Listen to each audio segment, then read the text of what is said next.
Manchester United forward Jadon Sancho, he's unlikely to join AS Roma. Roma had made a bid worth £20 million for Sancho, and he spoke to the Italian club, but he's decided to explore other options. Mark, what further details do we have at this stage? Well, personal terms weren't a problem, but going to Rome clearly was a problem for Jadon Sancho. We know that bid was lodged last week, and the conversation continued between Manchester United and Roma. We know that Jadon Sancho is one of those players that's available and is being courted by a number of sides in Europe. The offer from Roma, like you say, was £20 million, which was around what Manchester United were looking for. I think maybe a little bit more would have been a guarantee to make that deal happen as far as the clubs were concerned. But clearly, being on £300,000 a week and living in Rome wasn't something that Jadon Sancho was interested in. I went to Rome last year. I thought it was fantastic. I really enjoyed it, coffee and ice cream. Who doesn't want that? So the talks now will centre around other opportunities for Jadon Sancho. We know that, what Manchester United are looking for. Clearly, Jadon Sancho has a preference or a plan in his mind. We know that there's that constant link that's existed between Borussia Dortmund and the player. He joined from Borussia to Manchester United, went back there on loan and got to the Champions League final. Could he be going back for a third time, or is there another potential club waiting in the wings to strike now that they know this Roma deal is not happening? The fact that he's turned down the opportunity would suggest he's being told by his people, don't worry about Roma because this club is the one that are going to come next. I don't know. What do you think happens here, Kev? Because I think Manchester United will be fairly gutted, though, because £20 million, a decent offer there. There's been lots of interest in Sancho in this window, but nothing concrete up until we got that bid in from Roma. I think if he has passed up a move to Roma, I actually think he's missed a trick to start with, because he would have been able to work with Gianpiero Gasperini, who's an incredible coach. If you look at the kind of guys that Gasperini has really got a tune out of in the last few years, Sancho fits that mould. Josip Ilicic, Papu Gomez, these are guys that he took not one gear, several gears. So you look at those guys, you look at what he's done with Ademola Lookman. Not always an easy relationship between them, but he's got the absolute best out of Lookman. I think he could have done the same for Sancho. The Dortmund thing's complicated because the briefing in German media has been that they don't have a huge amount of money to play with necessarily, and they've been looking at younger options. They've been looking at guys like Carni Chukwuemeka, maybe another loan for him. They've been looking at Claudio Echeverri at Manchester City. Sancho, they've spoken about positively. Whether that translates into a move, we'll see. So Sancho's one of a number of players United are open to moving on, including Rasmus Hojlund. Mark, he wasn't in the squad yesterday for Manchester United. He was there at the stadium. Where do we stand on his future? Yeah, this is another one that it feels like now there's only one outcome, and that will be the departure of Rasmus Hojlund from Manchester United. We know that AC Milan have been in communication with people at Old Trafford with regards to a loan and a possible option on that loan. However, Manchester United want to do a permanent deal. We understand they value the player around £40 million. Now, there has been a sort of softening on his stance. Before, he was very much focused on getting into the Manchester United team, proving to people in Manchester that he was a good buy and he's a top player. However, as things have transcended over the course of pre-season, it's become very clear to the player that game time is going to be very limited, if any.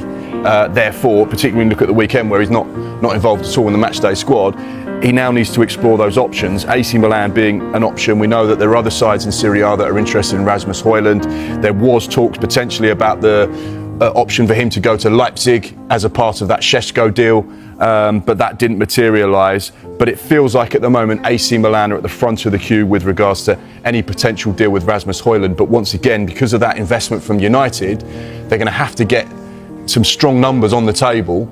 Otherwise, it's just not going to work. So therefore, loans with obligations are going to be more crucial than options. Does AC Milan feel like a good fit for Højlund? There's clearly a player there, despite the fact the stats over 2 seasons in the Premier League, 62 appearances, 14 goals, don't quite paint the picture of a player who clearly does have a lot of potential. Well, he was successful in Serie A before with Atalanta under Gasperini again, underlining his quality as a coach. So that's a league in which he has thrived before. Milan need strikers, so you would think he would definitely get game time. The Leipzig one's interesting because they had a kind of long-held interest in him, But it looks like their replacement for Benjamin Šeško is Romulo, who's a Brazilian guy they've brought in from Turkish football. So that door may well have closed. Ili Tare, the sporting director of Milan, said publicly at the weekend that Højlund is on their list. So there does seem to be really strong interest there. Just one thing as well that I think is important to point out is that whilst we say it looks like he's going to depart Manchester United, Ruben Amorim was asked at the weekend after their game with Arsenal about his future and what potentially might happen, and he said he has to fight for his place.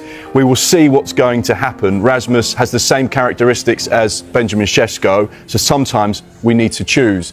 So whilst he's not saying he's not involved, he said he's got to fight for his place. So it's interesting the manager's stance on that situation. And United play with Mason Mount as a striker yesterday rather than having a natural option, Rasmus Hojlund, even on the bench, which tells you a lot, I think. Anyway, a mixed start to the season for Ruben Amorim after he saw his side's encouraging performance against Arsenal undone by an error by his goalkeeper, Altay Bayındır, after he decided to leave out Andre Onana from the matchday squad, despite the fact he was fit. Gary Neville says the club must address this position in this window. There's a glaring issue for United that can't be ignored, and that is that they do need to find a goalkeeper.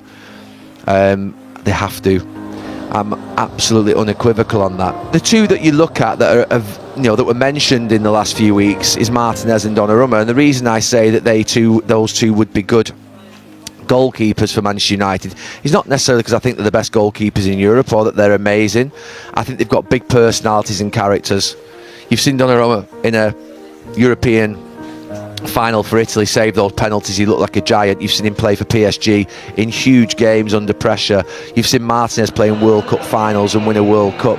So they've played under extreme pressure, and they've got big personalities and characters, and they almost walk out with that arrogance and sort of dominance of a goalkeeper. And I think Manchester United, they need that. But I think they need to sort the goalkeeper out, because they will continually concede goals and points, and it undermines what you're doing. Man United's shock reality. Ruben Amorim's brave start ruined by goalkeeper. Nightmare versus Arsenal. Manchester United's new era under Ruben Amorim promised fire, fight, and finally, hope. Against Arsenal, Old Trafford fans saw flashes of brilliance. Matheus Cunha's fearless drive, Brian Mbeumo's electric energy, and a team pressing with intensity that had been missing for years. For once, the Red Devils looked alive. But then, disaster struck. Just 15 minutes in, Altay Bayındır, the man trusted to guard United's net, gifted Arsenal the only goal of the game. A soft, flapping error, and suddenly Riccardo Calafiori had crushed Amorim's dream debut. The stadium gasped, the fans sank, and yet again, the same painful story unfolded. Since David De Gea's decline and departure in 2023, United's goalkeeping curse has haunted every manager. Andre Onana was supposed to be the savior, but his spell turned into a nightmare of mistakes and doubts. Bayındır, once hailed as a hero in last season's FA Cup clash with Arsenal, now looks a shadow of that player. The truth is brutal. United's biggest weakness isn't in attack, isn't in midfield, it's in goal. A position once defined by legends has become the club's Achilles heel. Amorim's tactics, spirit and vision may be fresh, but how long can they survive when the last line of defense keeps collapsing? Is it time for Manchester United to finally break the cycle and sign a world-class goalkeeper before it's too late?